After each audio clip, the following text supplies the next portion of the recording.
Ano? Sama ka sa biyahe ko? Ngayong gabi, you get to choose your own adventure. Dahil sa Mualboal, may overload ng iba't ibang klase ng activities para sa inyo. Pili lang kayo ng gusto nyong adventure. Pero kung gusto nyong gawing lahat, kaso kapos sa oras, all the more reason to come back.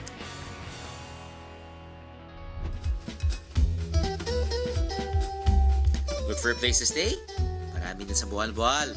Our team checked in at Club Sirena Resort. The great thing about these resorts, pwede nila kayo tulungan sa pagplano ng bakasyon nyo. Ang resort namin ang nagayos ng mga tour package namin. Hassle-free mga biyahero. Okay, check natin yung room ko. At ang pangalan ng room ko ay Sherman Suite. Yes! So, look at my aquarium. Very nice. Huh? Ito siguro yung isa sa mga, I guess, pinakamagandang kwarto na lang na matutulugan natin. Very personalized. We are at the Chairman's Suite. Ako lang dito matutulog, pero meron tayong 6 pillows. Nice couch. Flat screen TV. You got your own ref. 6,000 pesos per night ang rate ng Chairman's Suite. Well, that's good for 3 persons. Kapag naghahanap kayo ng mas murang kwarto sa resort, sa halagang 3,000 pesos a night, swak na sa 4 na tao ang kwartong to. Pinaka-budget friendly naman ang room rates dito sa Mualboal Backpackers Lodge. At kung talagang sagad ang budget, subukan nyo ang kanilang dormitory sa halagang 275 pesos per person per night.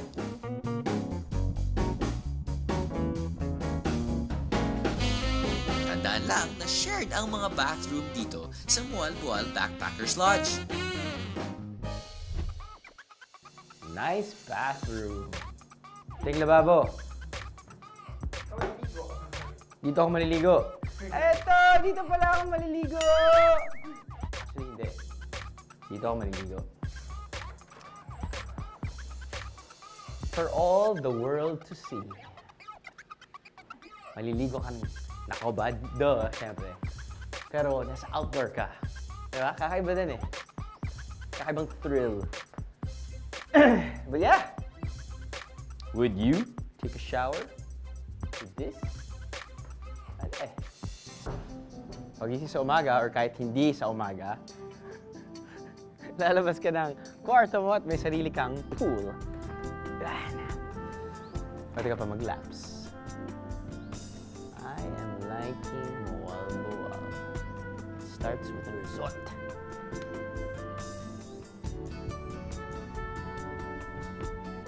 Bakit hindi ko pa pinababa yung bag ko? Kapag naglibot kayo sa town proper ng Mualboal, mapapansin nyo simple lang ang pamumuhay dito. Kapansin-pansin ang mga tricycle at motor na nagsisilbing main mode of transportation ng mga Mualboalanon. For now, pupuntahan ko ang isa sa mataas na lugar ng Mualboal, gamit-gamit ang isang motorsiklo. Narkila ko ang motorsiklo na ito sa halagang 800 pesos para sa 10 oras.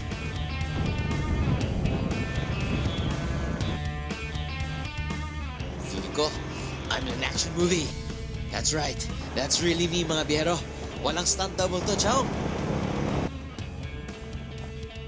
Check out the amazing view na madadaanan nyo habang nakasakay kayo sa motorsiklo.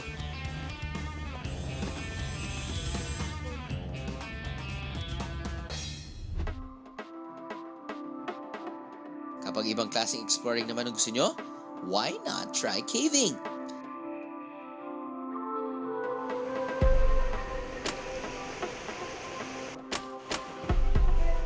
Right at the entrance of Cave Busay is a teeny-weeny pool of water. Gustong gusto to ng mga bata. Lusong agad, mga biyahero!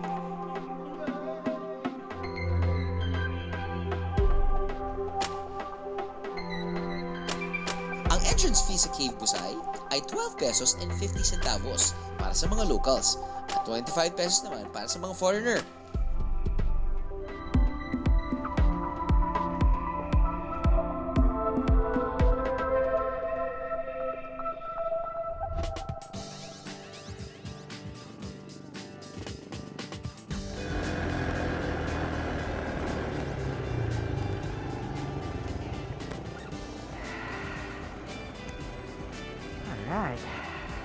ito, inyong makikita.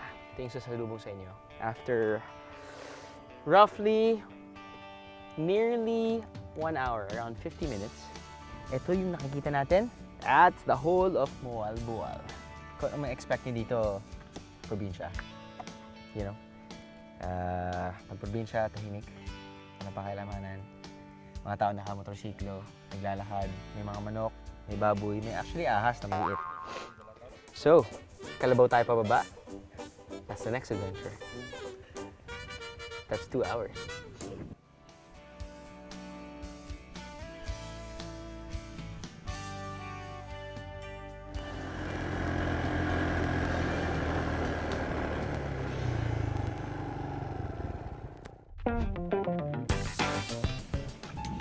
Okay. Stretching ako dahil paano napagod ako sa free-diving. My first free-diving experience kanina. At stretching ako dahil yung mga serving size dito, good for what? 7 to 10? That's their style here. White sand. Powdery white sand. Few steps away, yung tubig. Tapos may konting kandila pa surrounding our dining area. See, that's the feel. And I'm just alone in front of really, really good food. Tao. But, okay, let's do this. First, the soup. Seems to me it's pumpkin soup. Sorry. Kumakain na talaga ako dahil sobrang gutom na gutom ako. Usually, ginagawa namin talaga sa show, sinushoot muna nila isa-isa. Akala nyo madali yung nangyayari? Isa-isa yan. At one dish, it takes them about 5 minutes. Eh, ilan to?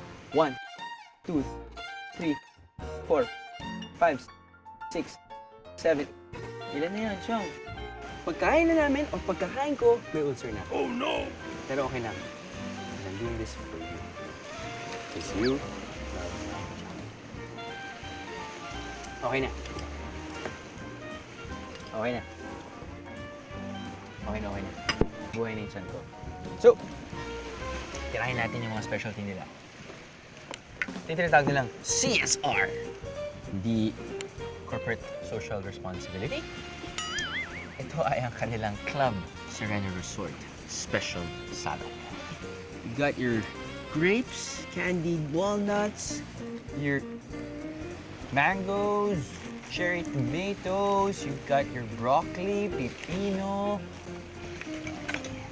Okay. Okay, manap na ba, guys?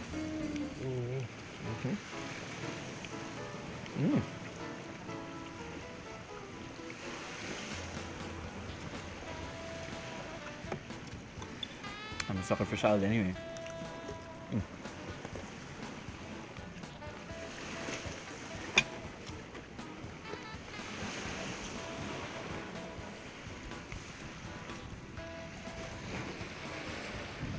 May asin, may tamis, may konting alat. So, nag-mix. Usually ganun may salad, diba? Lalo na depende na sa'yo kung anong gusto mo nilagay ng dressing. Gusto mo ng konting maasim, lalagay mo yung vinaigrette. Ito, garlicky, Caesar. Tapos yung mango nila medyo green mango. Konting maasim. Pero, may candied walnuts, so matamis. Ganda na fusion. Okay.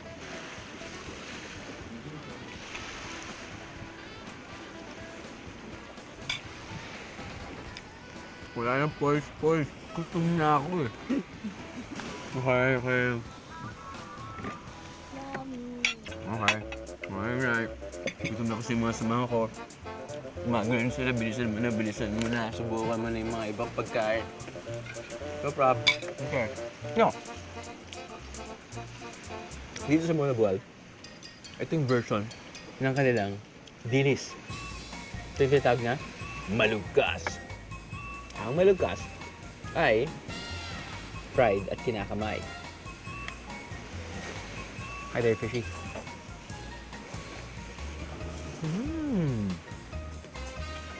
Yeah. Sige eh. Alam mo, naalala ko dito, lola ko. Bakit? Kumakain siya ng champorado, nilalagay niya ng dilis. perfect yan. Dahil alat ng dilis, maalat to. I'm gonna move on to the next. Inaabot ng 500 to 700 pesos per person ang ganito kalaking handa dito sa aming resort. That's good for a maximum of 12 biyaheros. Pwede kayo mag-splurge para sa inyong dinner. Pero para sa iba inyong pagkain, mayroong budget-friendly na mga kainan sa Boal Town proper. Na kailangan lang natin ay mayroon tayong 35 pesos, may ulam na tayo at may kanin. Sabi ng free diver namin kanina, kahanap laki ko daw siya ng taigi. Kanina ganyan kalaki. Pero ito hindi ito taigi. Ito ay yellowfin tuna. Huwag niyo aasahan na palaging may yellowfin tuna sa resort na to. Depende ito sa kung ano ang nahuli nilang isda. Catch of the day nga, di ba?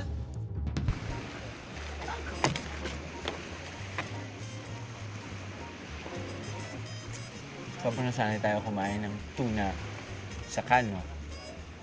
That's why it's like really a relief kapag sinuserve or kumakain ka ng yung totoong tuna. Yung tuna nakikita mo yung ulo. Kahit di na siya buhay. So, alam mo yun, yung nabang lansa. I love it. No. I think kanina ko bang gusto tirahin eh. Lalaking prawns ito, hayop chong. Itong prawns ito, hindi ito galing dito. Galing sa Jensen. Let's try. Subukan natin.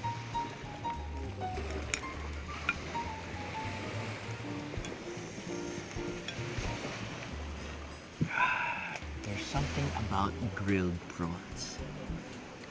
I mean, makintab siya. Hindi lang dahil sa pinapahid na parang barbecue sauce. May halong butter. Ano na yun, inaakit-akit ka. Tapos gusto mong kagating-kagat, tapos nun maririnig mo yung crunch.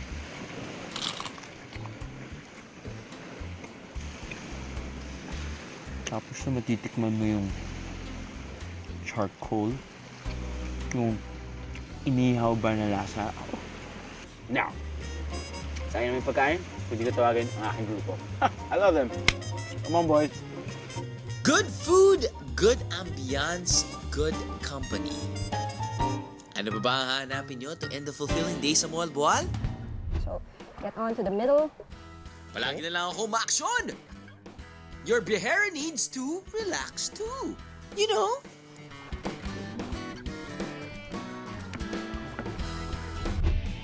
Ano? Sama ka sa biyahe ko?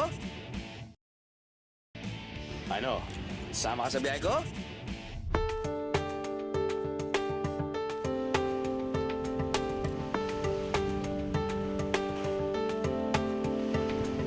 Kung pagre-relax ang gusto nyo para sa inyong bakasyon, Boal has a lot to offer.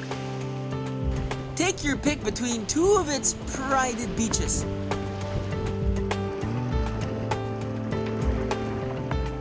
Ang pwedeng puntahan ng mga turista dito ay meron tayong White Beach, tinatawag nating Basdako.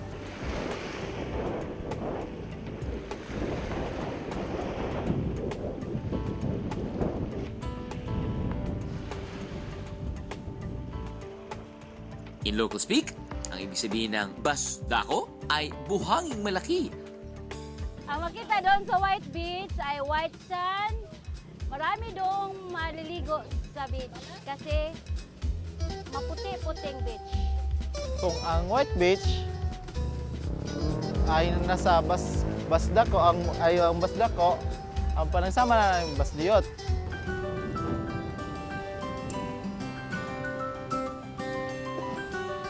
In local speak, ang ibig sabihin ng basdiot ay buhanging maliit.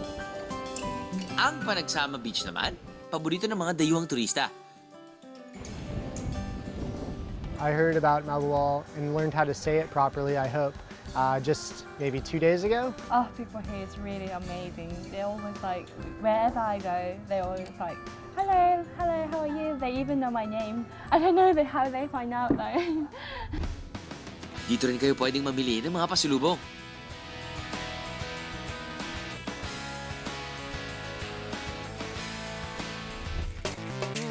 At Kahit gabi, chill pa rin ang mga pwedeng gawin dito.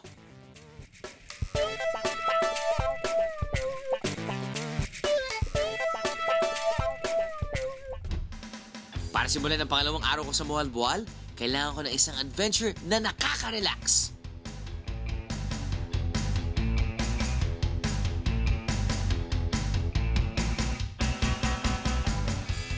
That's right, adventure and relaxation can be used in the same sentence, mga biyahero. So, being yogi.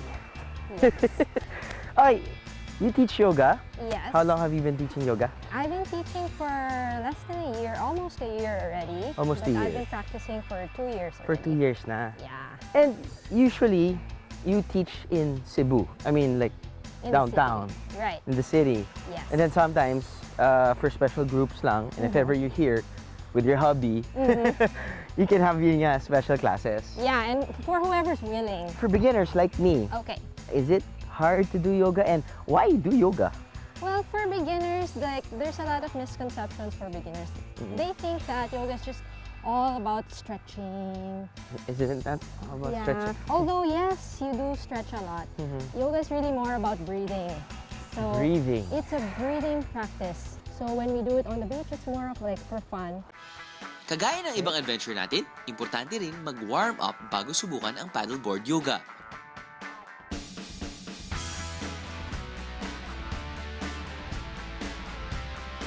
Hands up. Ayun, sorry.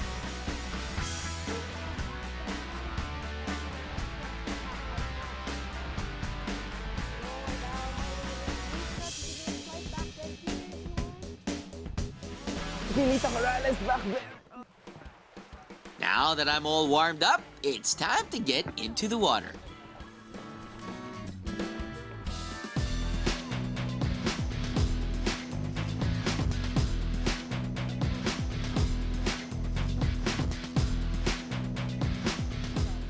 Mahirap na nga magbalanse sa paddleboard. Eh paano pa kaya kapag ginagawa ang mga yoga poses na to?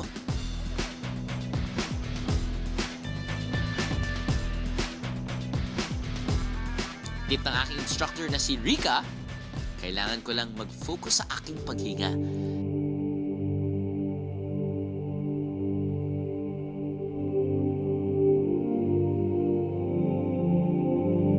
Para sa mga first-timer, hindi naman kailangan ma-perfect agad ang mga yoga pose na to.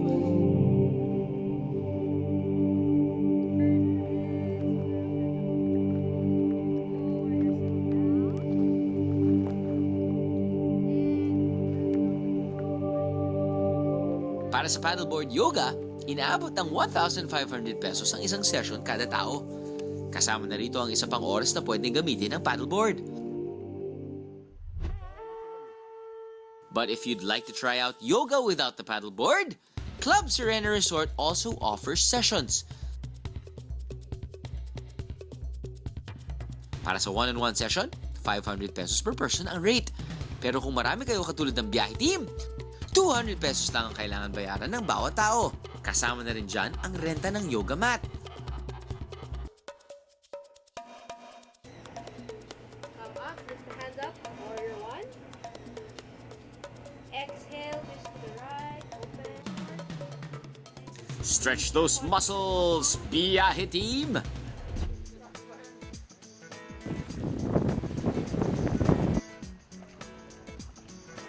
I admit na practice lang talaga ang kailangan para gawin ang mga yoga pose na to. For a first-timer, I felt energized and yet somehow relaxed. Namaste.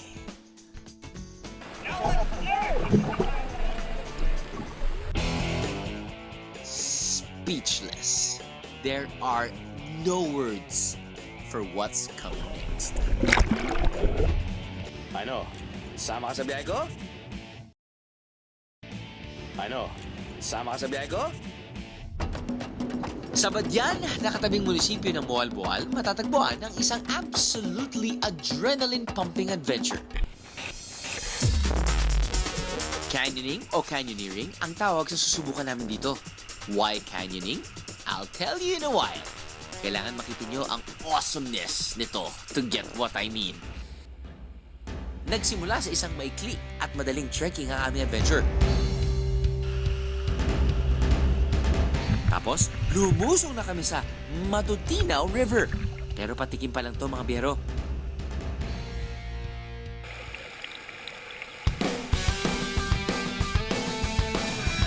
Dito pa lang, mararamdaman mo na ang unti-unting pagbilis ng tibok ng inyong puso.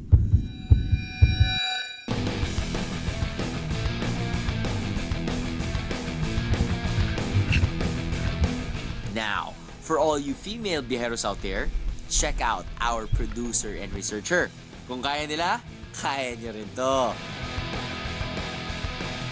Pagkatapos yung mag-rappel pababa, ito ang sasalubong sa inyo.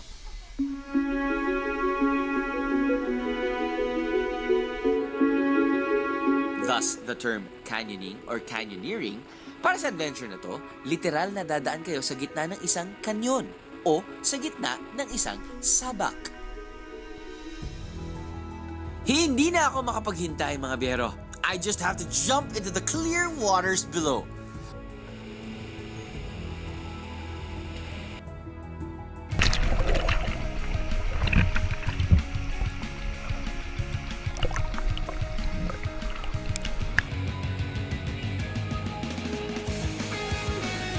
Mapabata man o matanda, shock na may enjoy nyo to.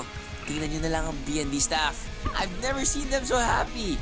TYBND! Thank you, Biyahe ni Drew! Kung mapapansin nyo, may mga suot kaming life vest booties.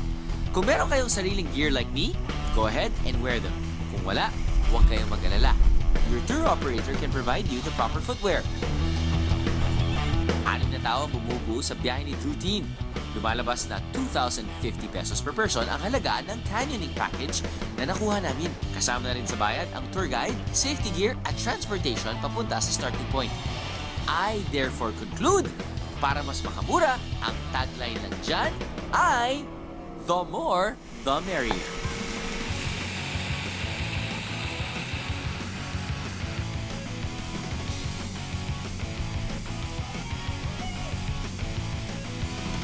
Isa lang ito sa maraming waterfalls na madadaanan namin habang nagka-canyoning.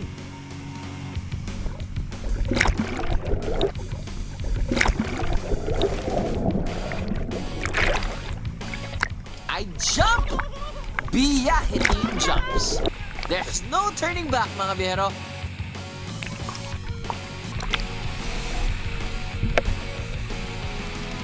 Isa pang biyahero tip, mag-ingat sa paglangoy dahil mabato ang ilalim ng tubig. Meron ding stopover mula sa malamig na tubig.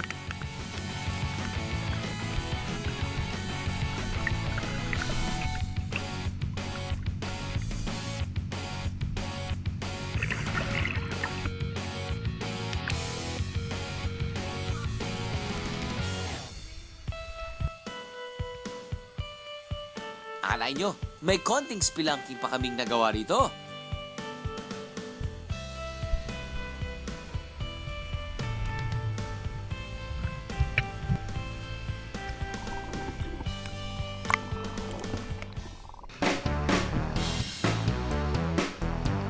And of course, hindi kumpleto ang adventure kapag walang sasabihin ng cameraman kong si Ray. Ito ang gusto nyo?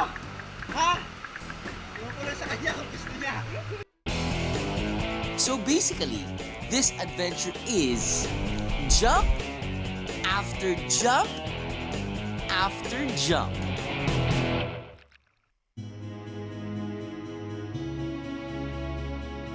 Paulit-ulit na picture-perfect scenery.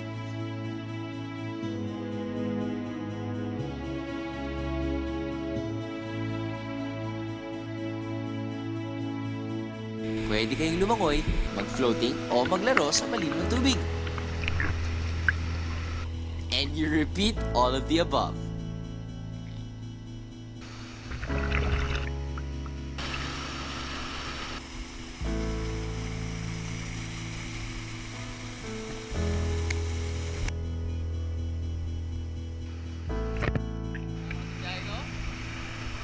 Just go with the flow, mga biyero. Absolutely amazing.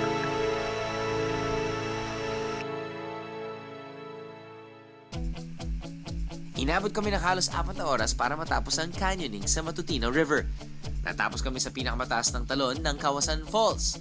Ang canyoning experience namin was not too long and not too short. Sa makatuwid, just right. You just gotta have great sense of adventure.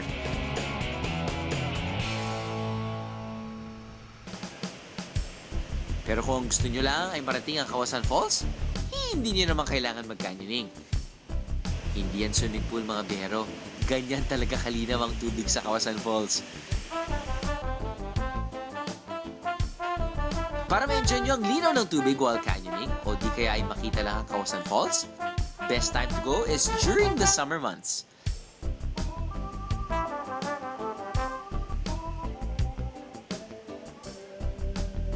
Kasama rin sa aming package tour ang tanghalian sa may Kawasan Falls. And yes, Bearos, you'll be grateful you got this kind of package dahil sobrang magugutom talaga kayo. In fairness, ito na siguro yung the best series of waterfalls I've canyoneered. I mean, kahit hindi ka mag-canyoneering or canyoning, kahit magkotse ka na lang and then bababa ka sa kanilang tinatawag na first falls, astig na, di ba? Now anyway, for us, na nag-canyoning pababa, ito yung happy welcome. Dahil meron din sila, I mean, part of the package, after you do canyoning, damn, food.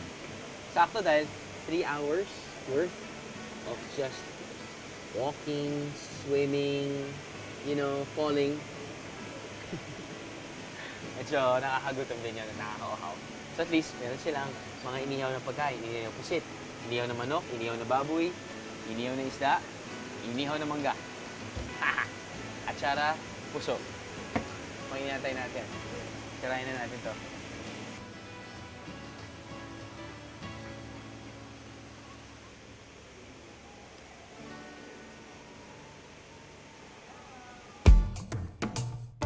If you're looking for an adventure, Moal Boal is the place to be. Kung alin man sa mga adventure na to ang pipiliin nyo, sigurado ako na hindi kayo magsisisi.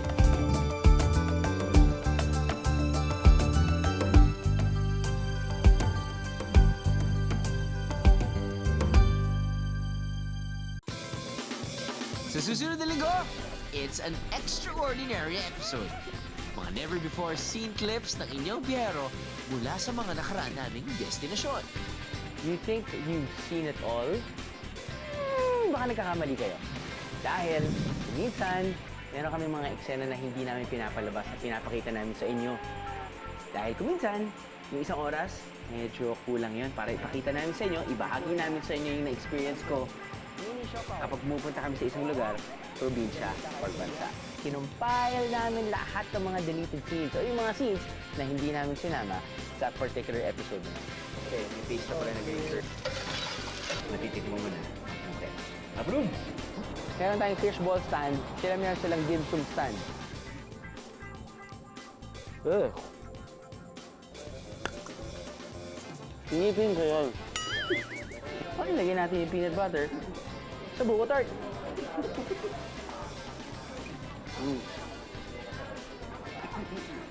Mali. Mali yung ginawa ko. Ano? Excited ba kayo? Kestroni Road.